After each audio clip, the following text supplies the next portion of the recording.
आज का प्रातः क्लास है 11 सितंबर 1968। रूहानी बाप रूहानी बच्चों से पूछते हैं,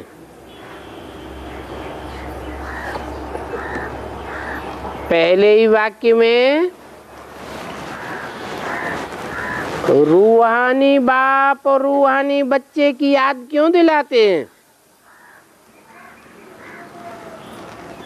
जैसे ड्रिल कराते हैं तो कहते हैं अटेंशन प्लीज।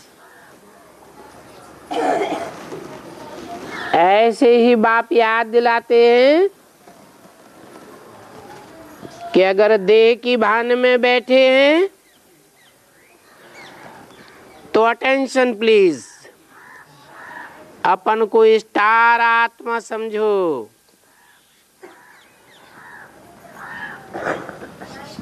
मैं आत्मा स्टार के रूप में बाप का बच्चा हूं और मेरा बाप स्टार है जिसका बड़ा रूप शिवलिंग पूजा जाता है।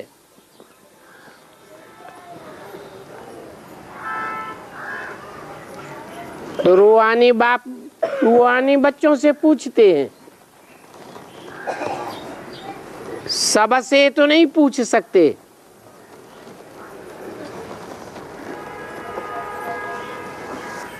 एक से पूछते हैं। जैसे कि ये नलिनी बेटी है, इससे पूछते हैं कि यहाँ बैठी बैठी क्या कर रही हो?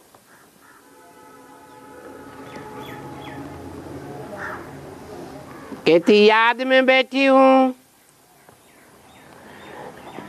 किसकी याद में बैठी हो?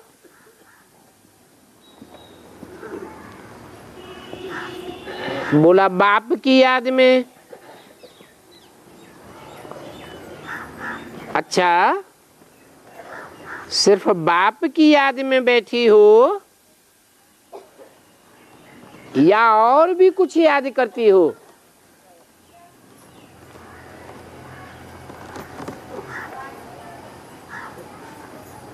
बाबा ने फिर 2-4 से पूछा।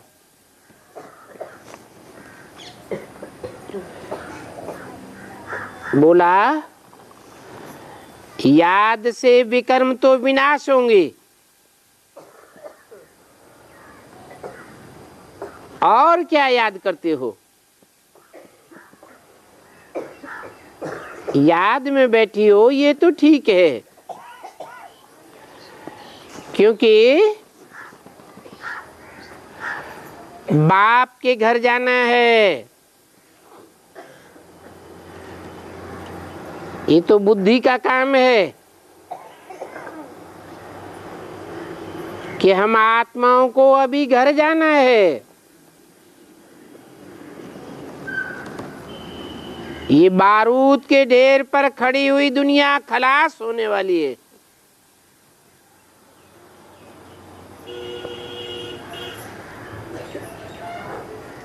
तो घर जाना है और फिर क्या करना है?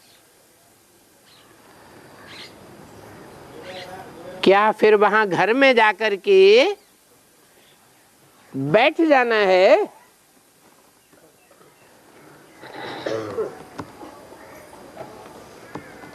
विष्णु को सुदर्शन चक्र दिखाते हैं ना,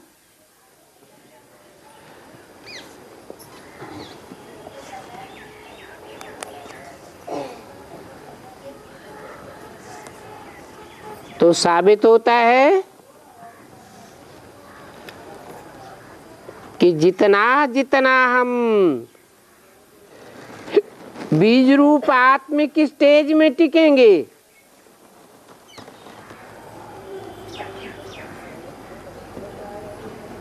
उतना हमारा सुदर्शन चक्र फिरता जाएगा।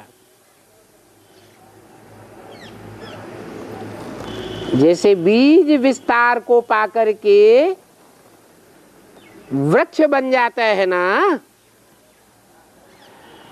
ऐसे ही हम आत्मा जितना प्रैक्टिस करेंगी स्टार स्वरूप में टिकने की,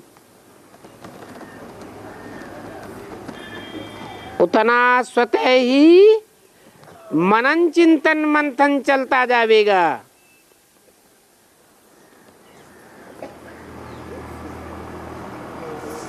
विष्णु को सुदर्शन चक्र की याद दिखाते हैं ना, ये यादगार तुम्हारा है। स्व माने आत्मा, चक्र माने 84 का चक्र, दर्शन माने देखना, अर्थात स्वदर्शन चक्र माना अपनी आत्मा के 84 के चक्र को मनन चिंतन मंथन करके देखना कि मैं आत्मा चारों युगों के चक्र में कहाँ कहाँ कब कब क्या क्या पार्ट बजाती हूँ। मुझे आत्मा ने पूरे चक्र में कितने जन्म लिए हैं, तो ये सुदर्शन चक्र का अर्थ बाप ने समझाया है। स्वार्थात आत्मा का दर्शन हुआ, 84 के चक्र का दर्शन हुआ, तो वो चक्र बुद्धि में फिराना पड़े। तुम जानते हो कि हम आत्मा 84 का चक्र लगाकर लास्ट में अपने घर जावेंगे। जो आत्माओं का घर, सो आत्माओं के बाप का घर। फिर वहां से आवेंगे नए चक्र में पार्ट लगाने के लिए। सतयुग में पार्ट बजाने में आवेंगे ना, फिर 84 का चक्र लगावेंगे।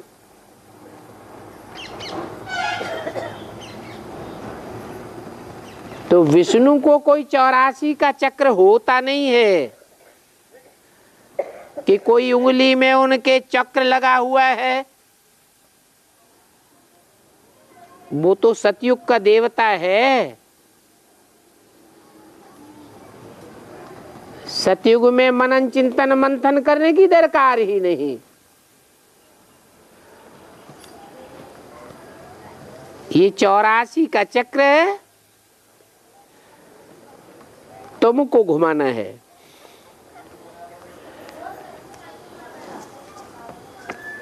विष्णुपुरी कहो, लक्ष्मी नारायण की पुरी कहो, अथवा उसे स्वर्ग कहो, विष्णु कहा ही जाता है जिस आत्मा में विषय विकार का नाम निशान न हो, नो विष्णु।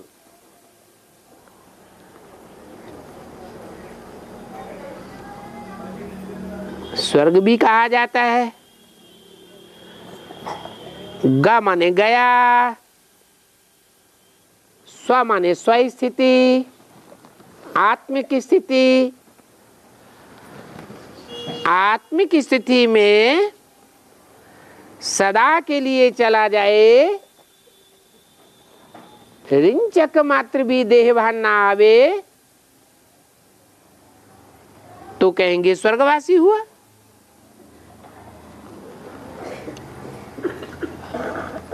स्वर्ग में लक्ष्मी नारायण का राज्य होता है।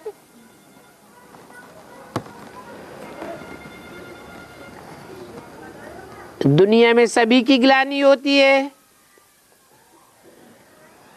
देवताओं की भी ग्लानि होती है,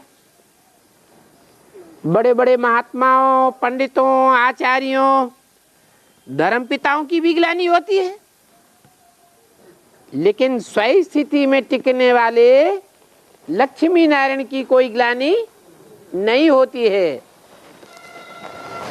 भारत में तो घर घर में सत्यनारायण की कथा गाई जाती है।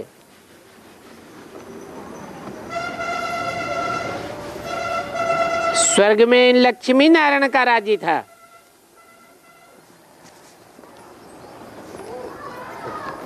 अगर कोई कहते हैं कि राधे कृष्ण का राज्य था, तो भूल करते हैं। राधे कृष्ण तो उनके बचपन का नाम है।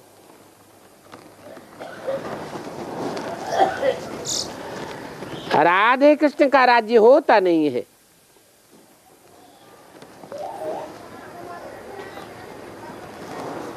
भक्त लोग गाते भी हैं, हे कृष्ण नारायण वासुदेव। जो कृष्ण है बचपन में, वो ही नारायण है। परंतु कृष्ण का बचपन पूजा जाता है और नारायण का बड़ा रूप पूजा जाता है। मंदिरों में भी बाल कृष्ण को दिखाते हैं। जब बड़े होते हैं तो लक्ष्मी नारायण का रूप दिखाया जाता है। ढेर के ढेर बिरला मंदिर बने हुए हैं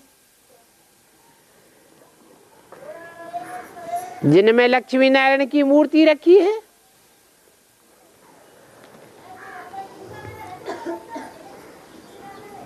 तो साबित होता है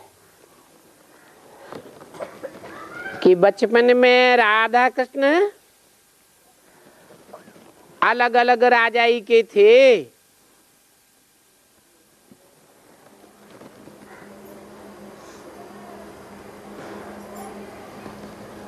कृष्ण सूर्यवंशी और राधा चंद्रवंशी।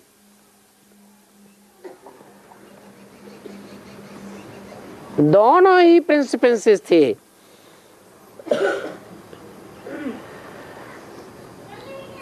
तो राजाई के मालिक तो स्वयंवर के बाद बनते हैं। तो ये जो विष्णु को चक्र दिखाया जाता है, ये चक्र तुम्हारा यादगार है।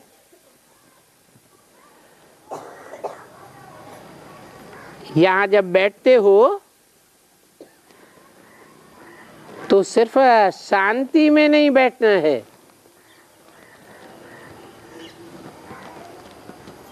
नील में नहीं चले जाना है, वर्षा भी याद करना है।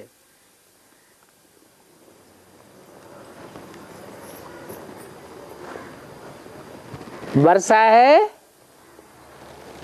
बैकुंठ की बादशाही, स्वर्ग की बादशाही कहो। इसलिए ये चक्र है और तुम सबको सुदर्शन चक्रधारी बनना है। जितना जितना आत्मा स्टार की स्मृति में टिकेंगी, उतना उतना आत्मा स्वतः ही मनन चिंतन मंथन के विस्तार में जावेगी।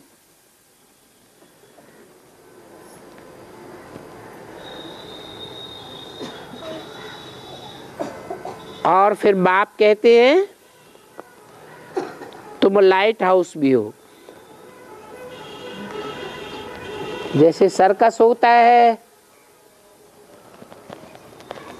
उसमें लाइट चारों ओर फिरती रहती है, तो तुम भी चमकती हुई आत्मा स्टार ही नहीं हो, उस स्टार से निकलने वाली ज्ञान की रोशनी को तुम चारों ओर, चारों दिशाओं में फेंकते हो।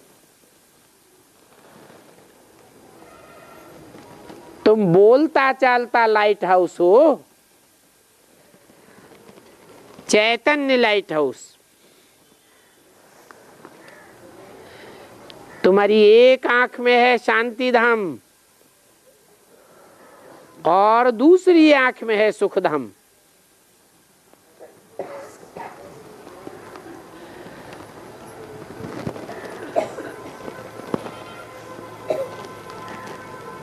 कौन सी आंख में शांति धाम है? दो आंखें हैं, दाईं ओर की आंख और बाईं ओर की आंख। कौन सी आंख में शांति धाम है? त्रिमूर्ति में भी दिखाते हैं। दाईं ओर ब्रह्मा द्वारा स्वर्ग की स्थापना और बाईं ओर शंकर द्वारा नरक का विनाश होता है। तो सब आत्माएं कहाँ जाती हैं? शांति धाम जाती हैं। तो तुमको दोनों को याद करना है। शांति धाम को भी याद करना है और सुख धाम को भी याद करना है। क्योंकि दुनिया में हर आत्मा क्या चाहती है? सुख और शांति चाहती है। सब दुखी और अशांत हैं। तो दुख पहले वो सुख पहले चाहती है या शांति पहले चाहती है? क्यों?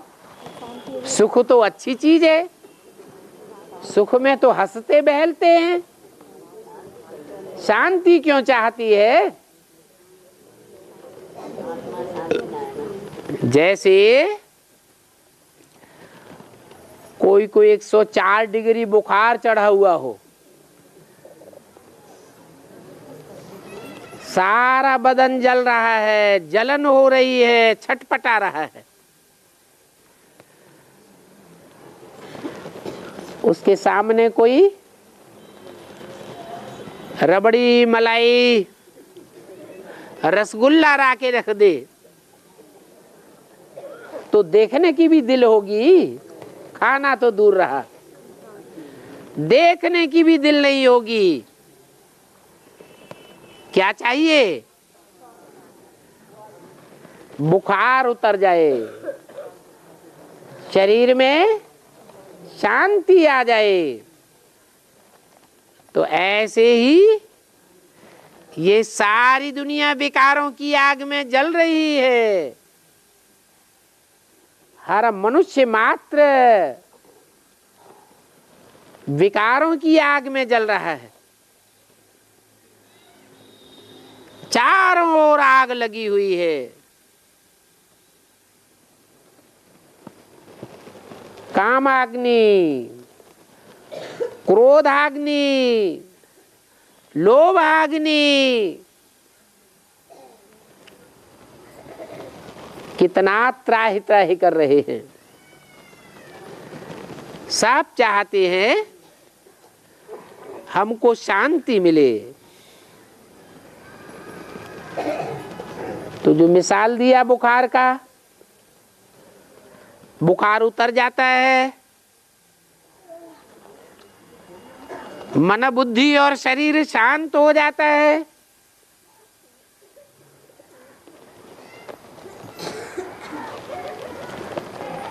फिर क्या 2, 4, 8, 10 दिन ऐसे ही पड़े रहेंगे शांत में? है? फिर काहे की भूख लगती है? अच्छा भोजन मिले। पतली पतली मूंग की दाल रोज देते रहे तो रास नहीं आवेगा। अच्छा अच्छा भोजन चाहिए। तो पहले आत्मा चाहती है शांति, फिर चाहती है सुख। तो बाप आकर के हमको दोनों प्रकार का वर्षा देते हैं, शांति का वर्षा भी देते हैं और सतयुग रूपी सुख का वर्षा भी देते हैं। तो दोनों को याद करना पड़ता है। ये भी जानते हो कि याद से तो हमारे जन्म जन्मांतर के पाप कटते हैं।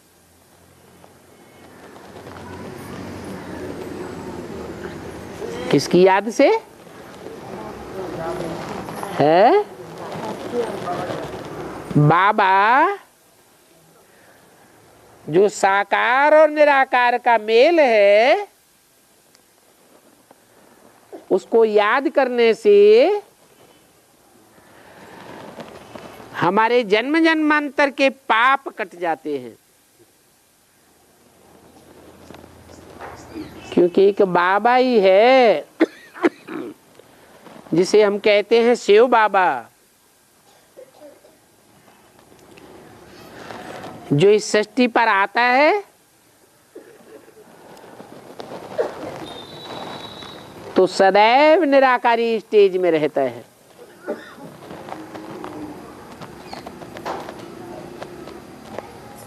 निराकारी, निर्विकारी और निरहंकारी।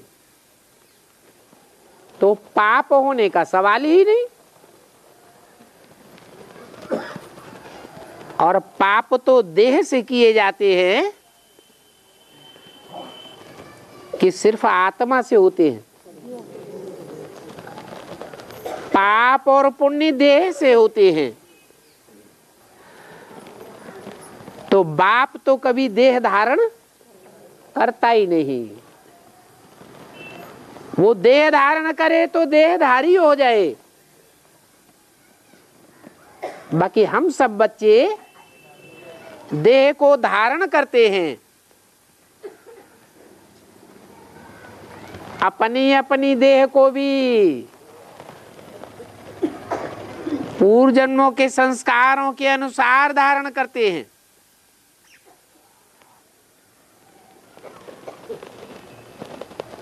और पराई देह को भी आकर्षण करते हैं। कोई न कोई संबंधों की रग में आकर के।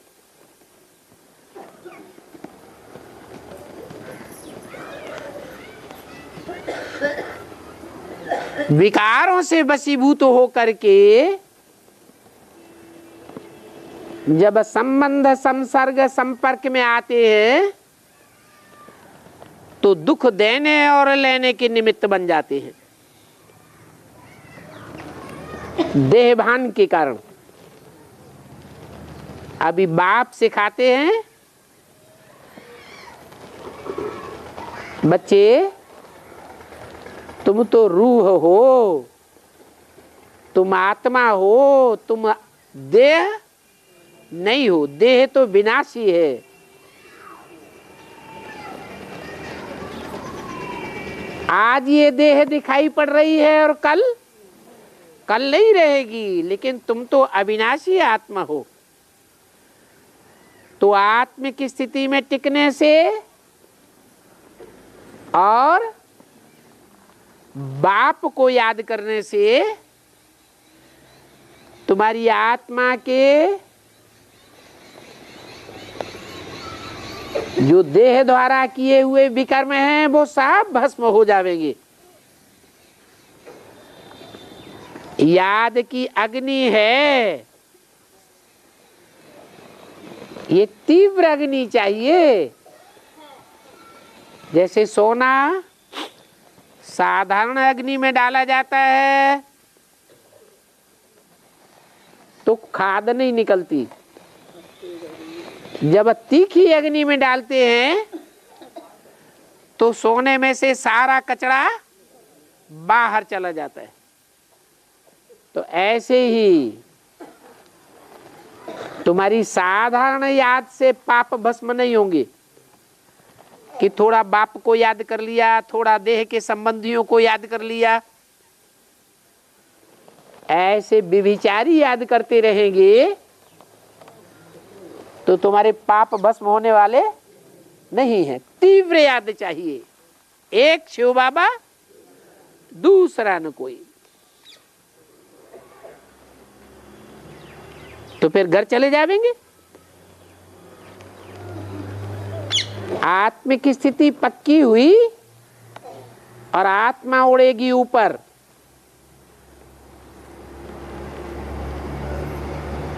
परंतु फिर चक्र को भी याद करना है।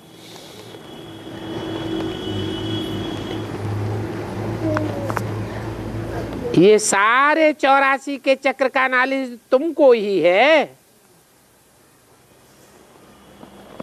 क्योंकि तुमने ही 84 जन्म लिए हैं और आत्माओं ने 84 जन्म नहीं लिए। और आत्मा माने कौन? और कौन? तुमने कौन? जो सन्मुख मेरे बैठ करके बाप की नॉलेज सुनते हैं, अंदर से भी सन्मुख और बाहर से भी सन्मुख। नहीं तो ऐसे बहुत है कि देखने में तो सन्मुख आकर बैठ जाते हैं, लेकिन अंदर से विपरीत संकल्प चलते रहते हैं। बाप समान संकल्प नहीं चलते, मन मनाभव होकर नहीं बैठते। देहभान के कारण, अहंकार के कारण तन तनाभव बनते रहते हैं, तन तनाते रहते हैं अंदर अंदर। तो ये कोई सन्मुख होना थोड़े ही हुआ। तो जो बच्चे मेरे सन्मुख होकर बैठते हैं वो ही बच्चे 84 जन्म लेते हैं।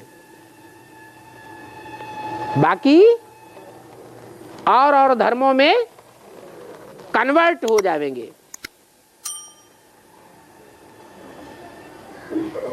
तो बताया कि तुमने 84 का चक्र लगाया है। अब इस मृत्यु लोक में ये तुम्हारा अंतिम जन्म है। जैसे वो भक्ति मार्ग की गीता में भी लिखा है,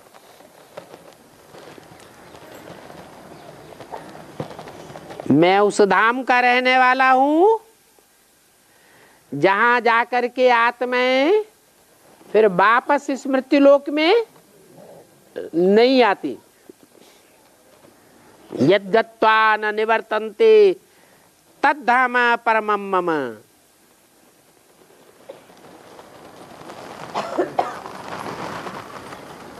उन विद्वान आचार्यों ने तो इसका उल्टा अर्थ लगाई दिया कि आत्माएं परम धाम जाकर के फिर वापस कभी इस दुनिया में आती ही नहीं। परंतु बाप कहते हैं ऐसे नहीं है कि आत्माएं फिर कभी वापस आती ही नहीं, सदा काल के लिए मुक्त हो जाती हो। नहीं, अगर ऐसे आत्माएं सदा काल के लिए मुक्त होती रहे तो फिर ये सृष्टि तो क्या होगा? खलास हो जाएगी। ये सृष्टि तो अनादिकाल से चली आई है और अनादिकाल तक चलती रहेगी। अगर आत्मा की सदा काल के लिए मुक्ति हो जाए फिर तो आत्मा जैसे विनाशी हो गई,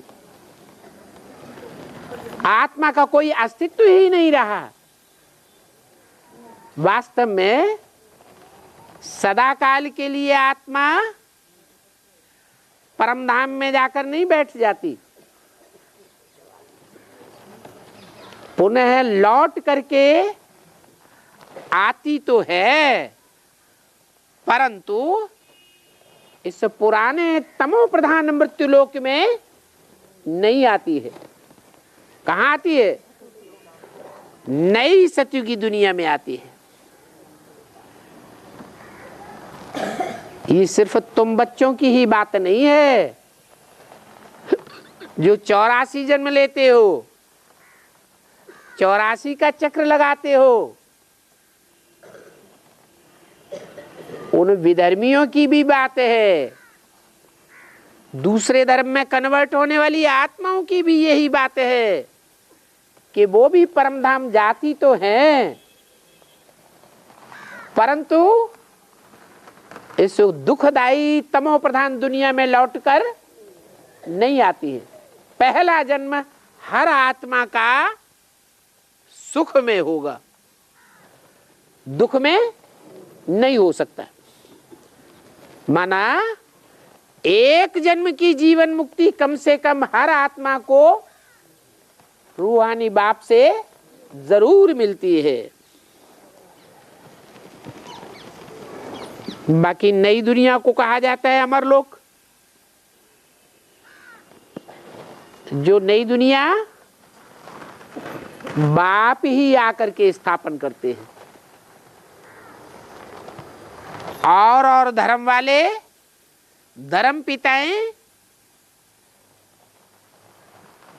इस सृष्टि रूपी मकान में आते तो हैं, अपना अपना धर्म स्थापन तो करते हैं, परंतु नई दुनिया नहीं बनाते।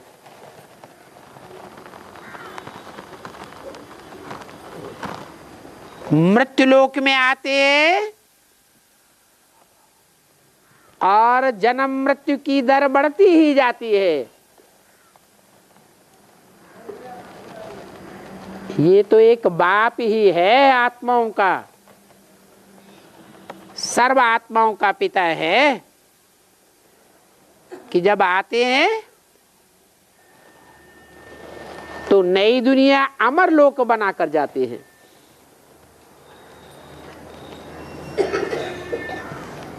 वो धर्म पिताएं तो मृत्युलोक में आते हैं और मृत्युलोक में ही खलास हो जाते हैं। मैं तो अमर लोक बनाकर जाता हूं, मृत्युलोक को क्या बनाकर जाता हूं? अमर लोक बनाकर जाता हूं। ऐसे नहीं कि वहां अमर लोक में नई दुनिया में कोई मरता नहीं है, शरीर नहीं छोड़ता है। शरीर तो छोड़ते हैं परंतु कोई तकलीफ नहीं होती है। बीमारी में, बुढ़ापे में कोई शरीर नहीं छोड़ता है, पहले से ही साक्षात्कार हो जाता है कि अब ये शरीर की आयु पूरी हुई, अब जाकर के दूसरा जन्म लूंगा। इसलिए मरने की फीलिंग नहीं आती है। तुम तो सदैव जीते रहते हो। तुम्हारी आत्मा 21 जन्म तक जागृत रहेगी। जागती ज्योति रहेगी या बुझ जाएगी? जागती ज्योति रहेगी। इसलिए तुम अमरलोक के वासी बनते हो। और धर्म वाले अमरलोक में नहीं आते हैं, तो वहां तुम कब मरते नहीं हो। यहां तो देखो अचानक बैठे बैठे मृत्यु हो जाती है।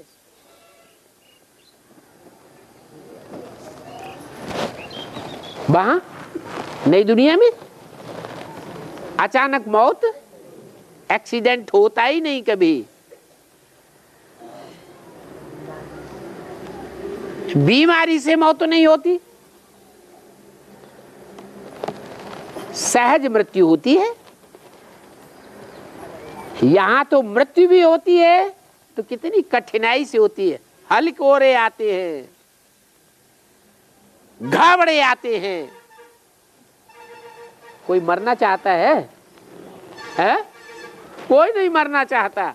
और वहां खुशी खुशी ऐसे शरीर त्याग देते हैं जैसे कोई कपड़ा उतारता है।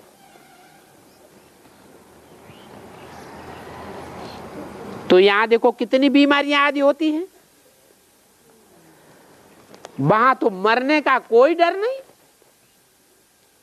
क्योंकि अमर लोग हैं। तुम बूढ़े होते हो तो भी ज्ञान रहता है। हम जाकर के नए गर्भ महल में प्रवेश करूंगा। वहां गर्भ में भी आत्मा त्राहि त्राहि नहीं करती। और यहां तो गर्भ जेल होती है। इस दुनिया में, नरक की दुनिया में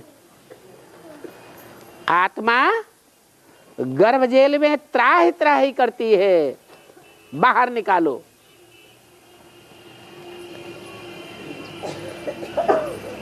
वहां तो तुम खुशी खुशी से गर्भ महल से बाहर आते हो।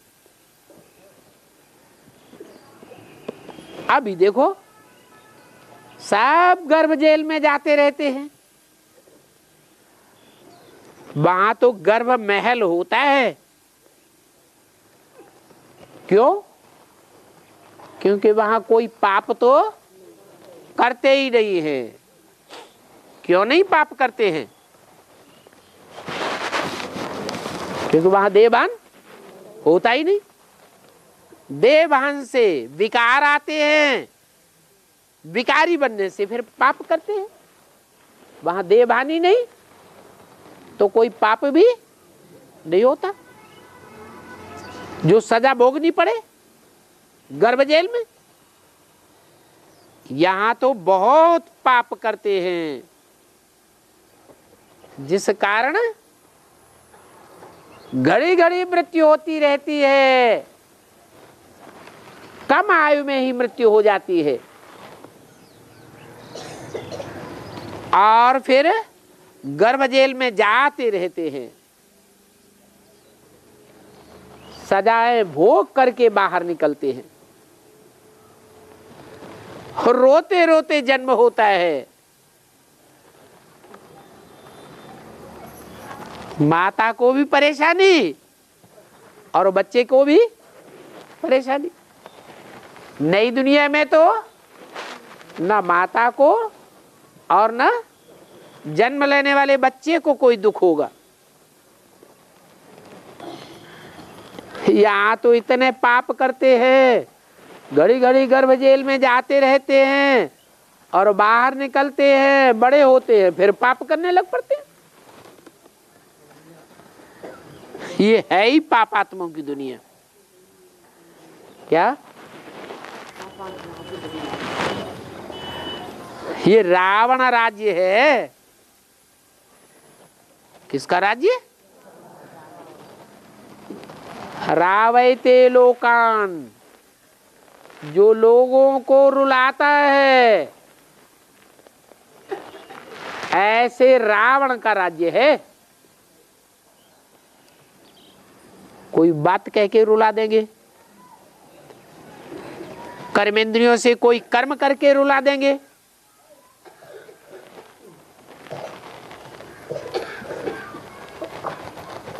मनसा वाचा कर्मणा कुछ न कुछ करते रहेंगे, रुलाते रहेंगे।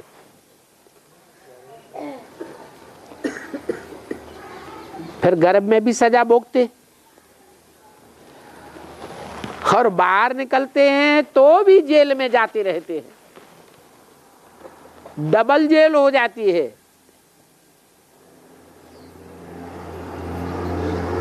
कोई न कोई दुख तो बना ही रहता है, और वहां तो कोई प्रकार का दुख होता ही नहीं, नाम निशान नहीं। तो बाप कहते हैं तुम तो अभी संगम युग में हो, क्या न पाप की दुनिया में हो और न पुण्य की दुनिया में हो, न नई दुनिया में हो न पुरानी दुनिया में हो। तो तुम्हारी एक आंख में शांति धाम और दूसरी आंख में सुखधाम रहना चाहिए। बल तुम जन्म जन्मांतर जप तप तीर्थ आदि करते आए हो, परंतु वहां ज्ञान तो होता ही नहीं है। बिना समझे, बिना सोचे ऐसे ही करते आए, अंधश्रद्धा पूर्वक, अंधविश्वास पूर्वक करते आए। इसलिए वो है ही भक्ति मार्ग। बिना विचारे जो करे सो पाछे पछताए। तो भक्ति मार्ग में जो भी कर्म कांड करते हैं, क्या सोच विचार के करते हैं? है? पिंड दान करने जाते हैं, कोई मर जाता है पिंड दान करने जाते हैं, क्या सोचते हैं कि पिंड दान करने से स्वर्ग में चला जाएगा? और फिर क्या सिंधु ही पिंड दान कर रहे हैं? इतने दुनिया में मुसलमान हैं, क्रिश्चियन हैं, पारसी हैं, वो तो पिंडदान नहीं करते।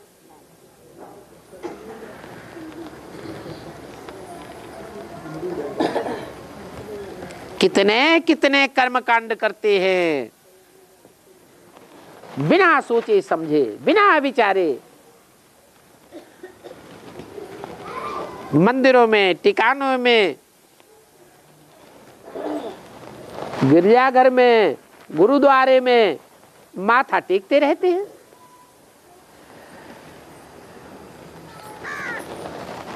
भक्ति मार्ग है ना।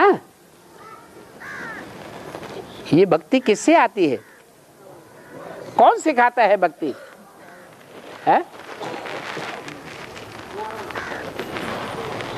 रावण एक सिर वाला सिखाता है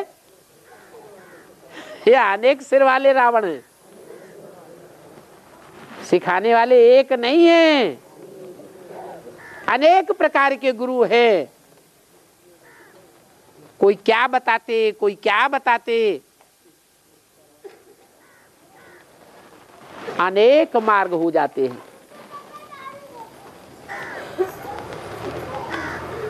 अब सच्चा मार्ग तो एक ही होगा।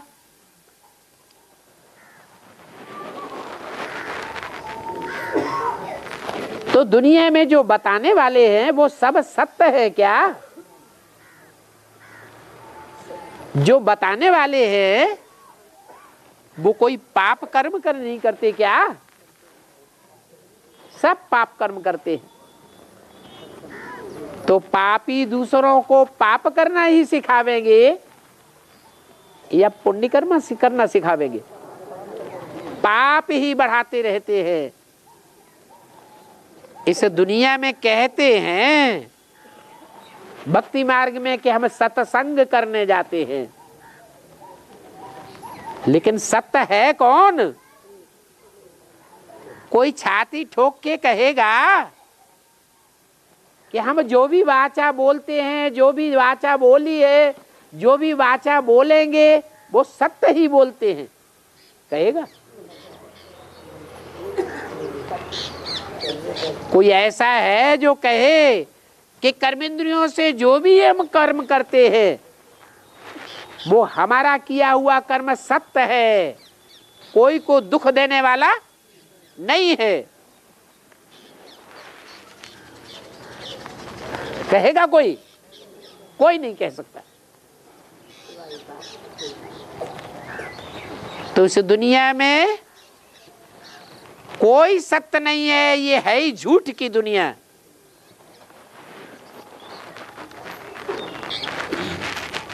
धंधा लगा पड़ा है यहां। क्या कोई धंधा ऐसा नहीं है जिस धंधे को सच्चाई से करके कोई करोड़पति बना हो। झूठ है लेना, झूठ है देना, झूठ है भोजन, झूठ चबेना।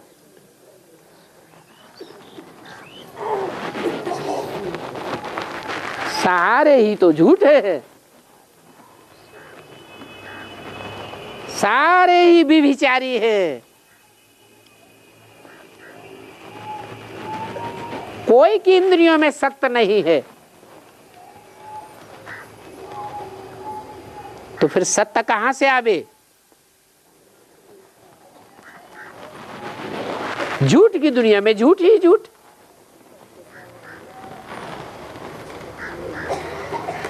तो बाप हम बच्चों को बताते हैं कि भक्ति मार्ग में भल कहते हैं सत्संग, लेकिन सत्संग नहीं है। क्या है? सब लत संग है। एक दूसरे को लात मारते रहते हैं। ये तो एक ही बाप है जो आत्माओं का बाप है, जो कभी जन्म मरण के चक्र में नहीं आता है, अभोक्ता है, न पाप भोगता है और न पुण्य भोगता है। जन्म मरण के चक्र में ना आने के कारण वो हमारे 84 के चक्र को जानता है।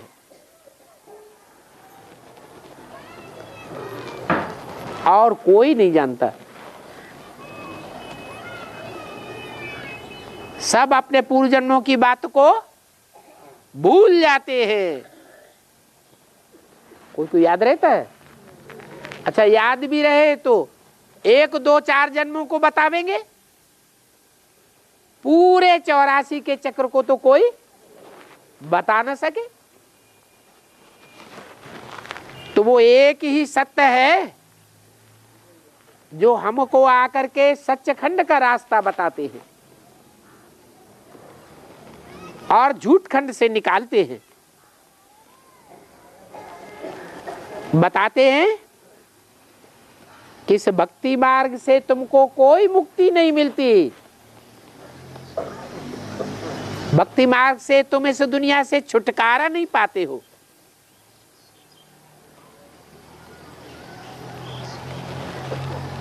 और न तुम्हें इस छुटकारे पाने की कोई युक्ति मिलती है। बल पंडित हैं, विद्वान हैं, आचार्य हैं, बात बात के कर्म कांड सिखाते रहते हैं। ये करो, वो करो, वो करो, लेकिन कोई की भी युक्ति काम नहीं करती। 2500 वर्ष की हिस्ट्री तुम्हारे पास मौजूद है। दुनिया नीचे गिरती आई है या दुनिया की मेंटलिटी ऊपर उठी है? नीचे गिरती गई।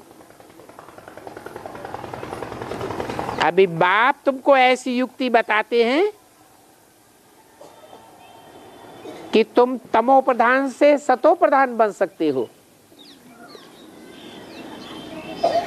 और ये युक्ति कोई भी साधु संत महात्मा नहीं जानते हैं।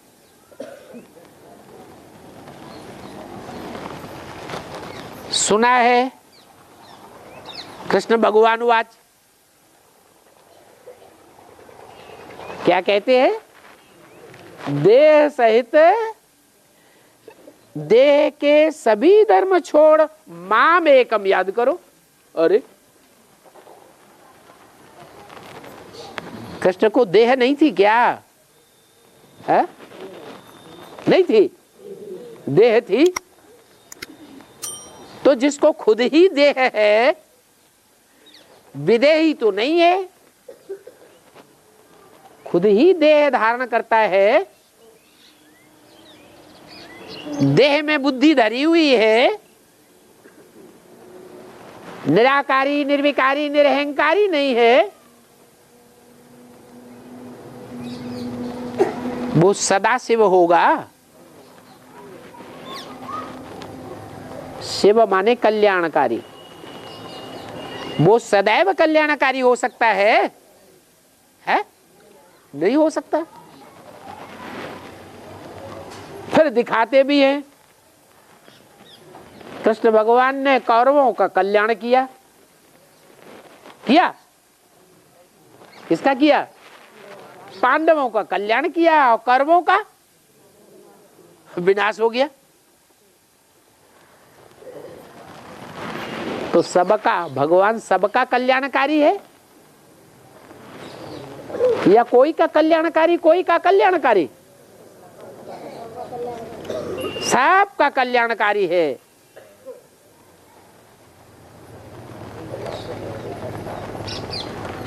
तो सबका कल्याणकारी है, वो ही शिव परमात्मा है। वो शिव बिंदी का नाम है। वो ज्योति बिंदु शिव फुदक फुदक के कल्याण नहीं करता। बिंदी करती है फुदक फुदक के कल्याण नहीं। कैसे कल्याण करता है? कृष्ण में आकर के कल्याण करता है। कृष्ण के अंतिम जन्म दादा लेखराज में आकर दुनिया का कल्याण करता है? नहीं करता। वो कौन है? मीडिया, जिसमें आकर सारे विश्व का कल्याण करता है।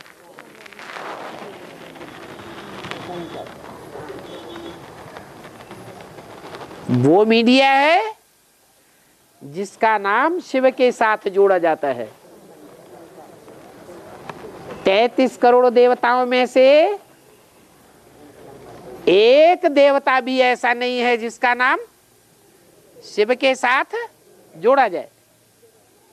दुनिया के बड़े बड़े विद्वान, पंडित, आचार्य, महात्माएं, धर्मात्माएं, धर्म पिताएं, एक भी ऐसा नहीं है जिसका नाम शिव के साथ जोड़ा जाए। वो एक ही है जिसे कहते हैं देव देव महादेव। देवताओं में बड़े से बड़ा देवता,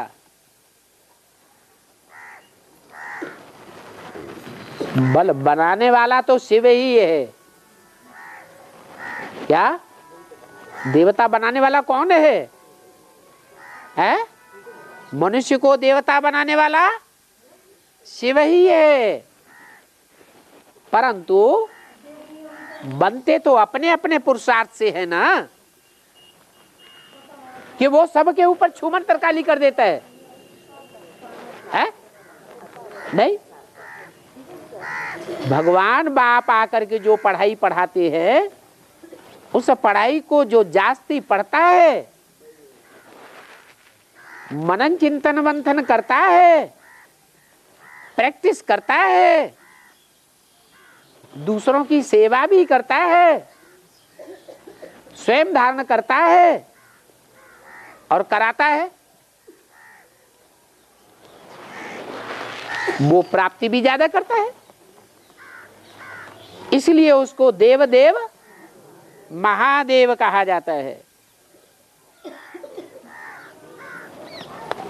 उस मुकर्रर रथ में आकर के भगवान बाप शिव सारे संसार का कल्याण करते हैं। पांडव हो, यादव हो, कौरव हो, सूर्यवंशी हो, चंद्रवंशी हो, इस्लामी हो, बौद्धि हो, क्रिश्चियन हो, नास्तिक हो, 500-700 करोड़ जो भी मनुष्य आत्माएं हैं सब तृप्त हो जाती है, कोई भी अतृप्त नहीं रहती। सबको अपना अपना पार्ट प्यारा लगता है। सबको मुक्ति मिलती है और सबको जीवन मुक्ति मिलती है।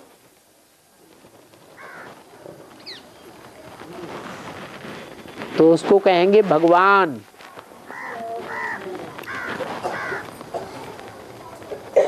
पार्शियलिटी करने वाले को भगवान नहीं कहा जा सकता।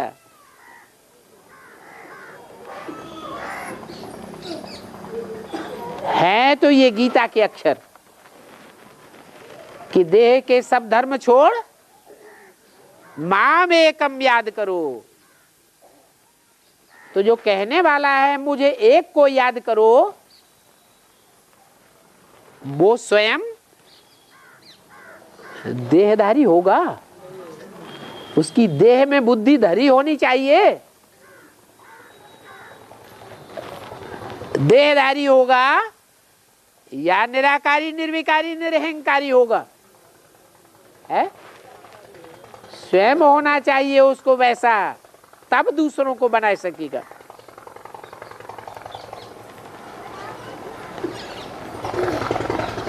ये अक्षर गीता के हैं। ज्ञान के गीत को ही गीता कहा गया है। भगवान आकर के यही गीत सुनाते हैं, डायरेक्ट सुनाते हैं। वो विद्वान पंडित आचार्य तो गीता पढ़कर के सुनाते हैं और भगवान डायरेक्ट सुनाते हैं।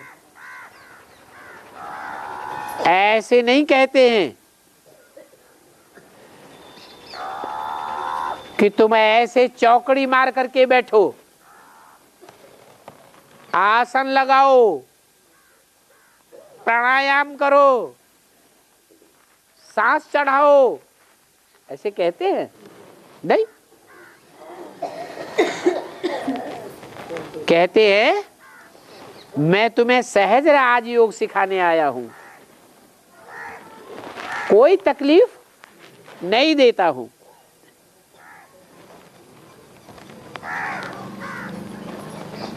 सिर्फ पढ़ाते हैं।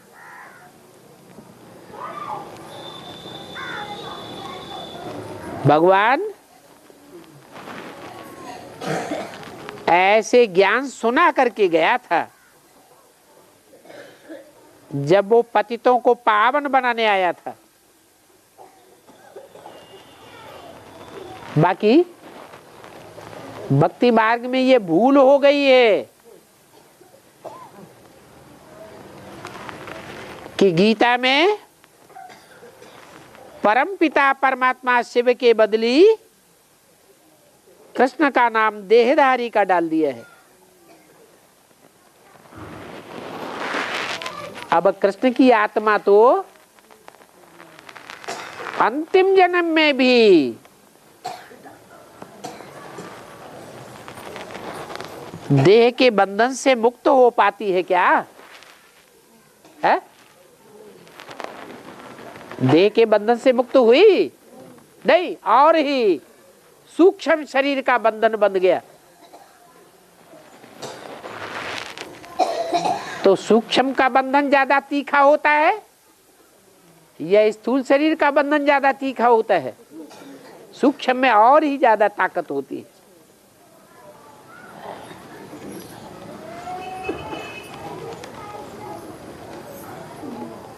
तो मैं बाप के रूप में जब आता हूं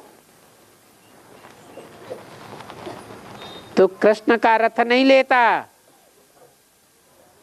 मैं तो मुकर्रर रथ में आता हूं। मुकर्रर किसे कहते हैं और टेम्परेरी किसे कहते हैं? है? जो आदि में भी हो, मध्य में भी हो और अंत में भी रहे, उसको कहते हैं मुकर्रर। और जो आदि में हो और मध्य में चला जाए तो वो हुआ टेम्परेरी।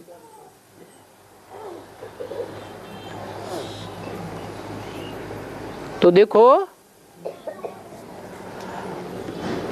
कृष्ण को तो अंतिम जन्म में अपना रथ होता है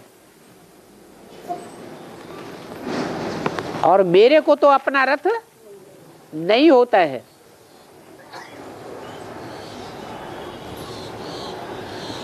वो कृष्ण तो खुद ही देहधारी है।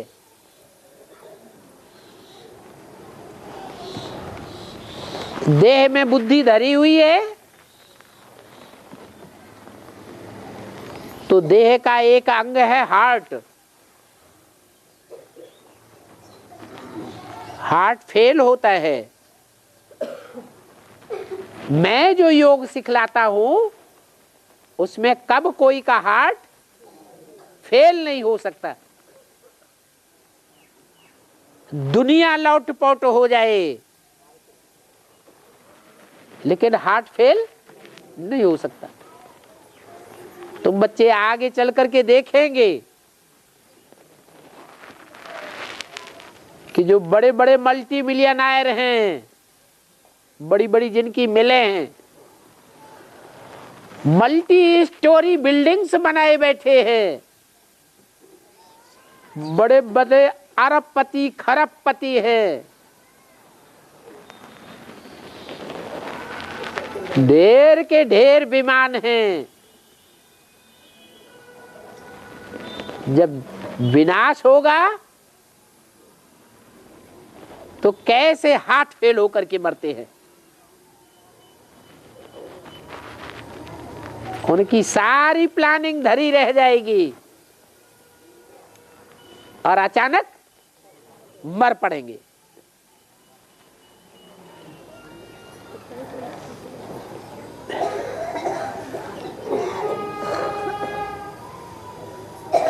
बाप कहते हैं शास्त्रों में जो नाम है वो तो काम के आधार पर रखे गए हैं ना। जैसा जैसा काम किया वैसे वैसे नाम धरे गए। उन्होंने भगवान का नाम रख दिया है कृष्ण। गीता का भगवान कृष्ण। कृष्ण का अर्थ क्या होता है? कृष्ण आकर्षण करना, खींचना। तो यज्ञ के आदि में 300-400 जो भाग करके आए वो क्या दादा लेखराज ने खींचा है? अच्छा चलो, भक्ति मार्ग के शास्त्रों में 300-400 का गायन नहीं है। कितनों को भगाने का गायन है? 16,000 को भगाने का गायन है। तो वो तो 300-400 के बाद ही शरीर छोड़ गए। 16,000 कहां खींचे? 16,000 गोप गोपियां जिन्हें दुनिया वाले अपनी तरफ खींचते रहे और भगवान ने अपनी तरफ खींच लिया। जोर जबरदस्ती करके तो नहीं खींच लिया है? जैसे दुनिया में हाथ पकड़ के ठठेर ले जाते हैं, ऐसा तो कुछ नहीं किया। कोई को किडनैप तो नहीं किया।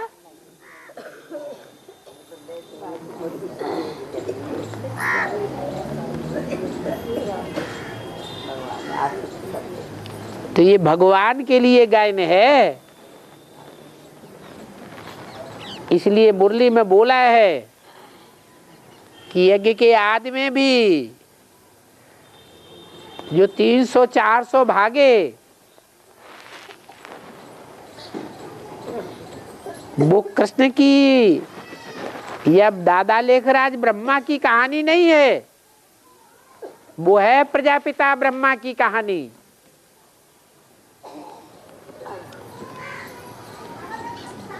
जिस मुकर्रर रथ में आदि में भी आया था और उसी आत्मा के मुकर्रर रथ में अंत में भी आकर के कितनी गोपियों को आकर्षित करता है? 16,000 को आकर्षित करता है। ये 16,000 विराट पुरुष की नसें नाड़ियां हैं। भगवान का विराट रूप दिखाते हैं ना। 8,000 नसें हैं गंदा खून बहाने वाली और 8,000 नसें नाड़ियां हैं स्वच्छ खून बहाने वाली।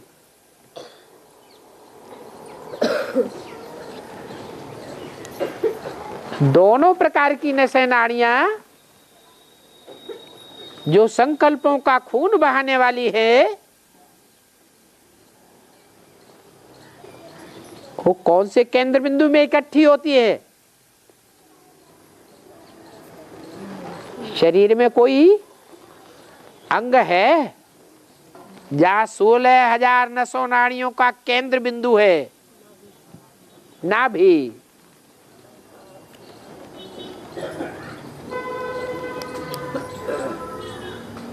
बच्चा पैदा होता है तो क्या करते हैं? नाभि काटते हैं।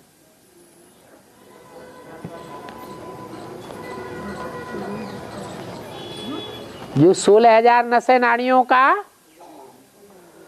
पुराना बंधन है वो कट हो जाता है।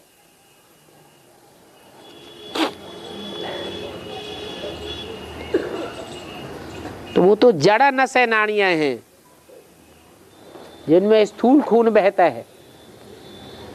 ये हैं आत्माओं रूपी चैतन्य नसें नाड़ियां जो विराट पुरुष की नसें नाड़ियां हैं।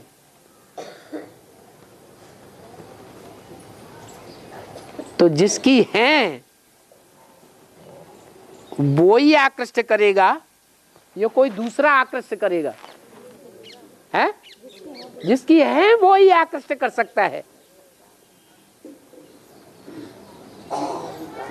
इसलिए कृष्ण की नसें नाड़ियां हैं, कृष्ण भगवान ने आकृष्ट किया, ये रंग बात है।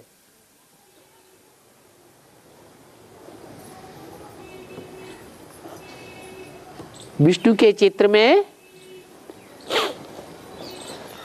विष्णु की जो 4 भुजाएं दिखाई जाती है उनमें कृष्ण वाली आत्मा तो मात्र एक सहयोगी भुजा है। 3 और भी सहयोगी भुजाएं हैं। चारों ही सहयोगी भुजाएं 4 आत्माएं हैं। वो चारों ही जड़त्वमयी बुद्धि वाली है।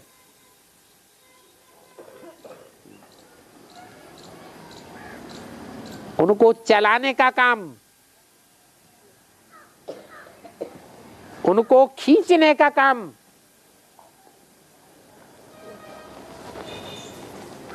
कौन करता है? भुजाओं को चलाने वाला कौन? अरे इंद्रियों को चलाने वाला कौन? आत्मा। तो जो 4 भुजाएं दिखाई गई है वो तो कृष्ण और कृष्ण की सहयोगिनी राधा, राइट हैंड्स, और विष्णु के 2 लेफ्ट हैंड। एक है ऊपर की भुजा शंख, शंखनाद करती है, ज्ञान का शंख फूंक देती है। और दुनिया में लड़ाई शुरू हो जाती है।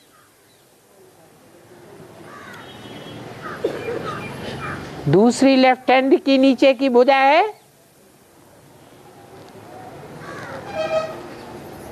कमल फूल समान जीवन बिताने वाली, कीचड़ की दुनिया में रहती है कमल के समान, और मन बुद्धि से एकदम उपराम जगदम्बा सो महाकाली। ये चारों भुजाएं, इनको चलाने वाला कौन? कोई है या नहीं है? है?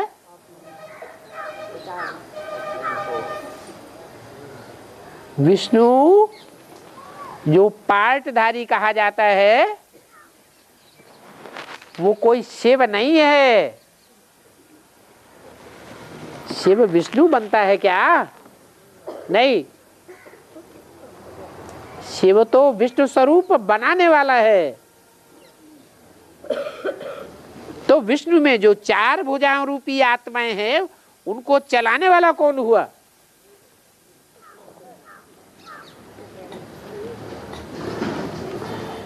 वही राम वाली आत्मा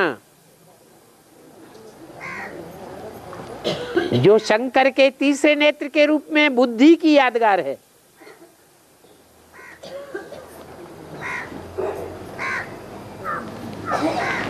बुद्ध रूपी तीसरा नेत्र वो चारों ही भुजाओं को चलाने वाला है।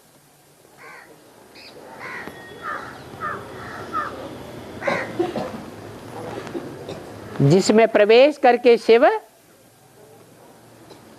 डायरेक्शन देता है बच्चों को। अपन को आत्मा समझ,